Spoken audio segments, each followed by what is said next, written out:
Hello friends, welcome to little desire channel.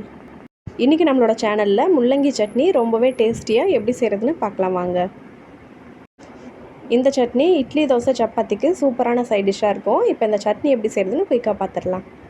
Chutney செய்ய first ஒரு கடாயில் 2 டேபிள் ஸ்பூன் எண்ணெய் சேர்த்துக்கிறேன். இதில் 1/4 கிலோ அளவு முள்ளங்கியை சேர்த்து நல்லா சிவக்கிற வரைக்கும் வறுத்தெடுத்துக்கலாம். 3லேருந்து 4 நிமிஷத்துக்கு மீடியம் ஃப்ளேம்லேயே ஃப்ரை பண்ணிவிட்டு நல்லா சிவந்து வந்ததும் இதை தனியாக ஆற விட்டுடலாம். அதே கடாயில் 1 டேபிள் ஸ்பூன் எண்ணெய் சேர்த்துக்கிறேன்.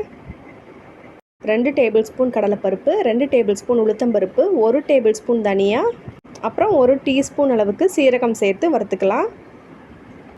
7-8 பல் பூண்டு சேர்த்துட்டு ஒரு சின்ன துண்டு இஞ்சியும் சேர்த்து ஃப்ரை பண்ணிக்கிறேன். காரத்துக்கு தேவையான அளவு வரமிளகாய் சேர்த்துட்டு ஒரு கைப்பிடி நிறைய கருவேப்பிலையில சேர்த்து வதக்கிக்கலாம். இது கூடவே ஒரு பெரிய வெங்காயத்தை மீடியம் சைஸாக கட் பண்ணி சேர்த்து வதக்கிக்கலாம். இது கூட ஒரு சின்ன நெல்லிக்காய் சைஸ் அளவு புளியை சேர்த்து வதக்கிக்கிறேன். இதெல்லாம் நல்லா ஃப்ரை ஆனதும் கடைசியாக 1/4 மூடி தேங்காவை சேர்த்து ஃப்ரை பண்ணிவிட்டு ஸ்டவ் ஆஃப் பண்ணிக்கலாம். இது எல்லாத்தையும் நல்லா ஆற விட்டுட்டு மிக்சியில் சேர்த்து தேவையான அளவு உப்பு சேர்த்து சட்னியை அரைச்சி எடுத்துக்கலாம். கடுகு, உளுத்தம்பருப்பு, கருவேப்பிலை, பெருங்காயம் சேர்த்து சின்னதாக ஒரு தாளிப்பு கொடுத்துக்கலாம். அவ்வளோதான், ரொம்பவே டேஸ்டியான முள்ளங்கி சட்னி தயார். ரெசிபியை ட்ரை பண்ணி பாருங்கள். சேனலை சப்ஸ்கிரைப் பண்ணிக்கோங்க. தேங்க்ஸ் ஃபார் வாட்சிங்.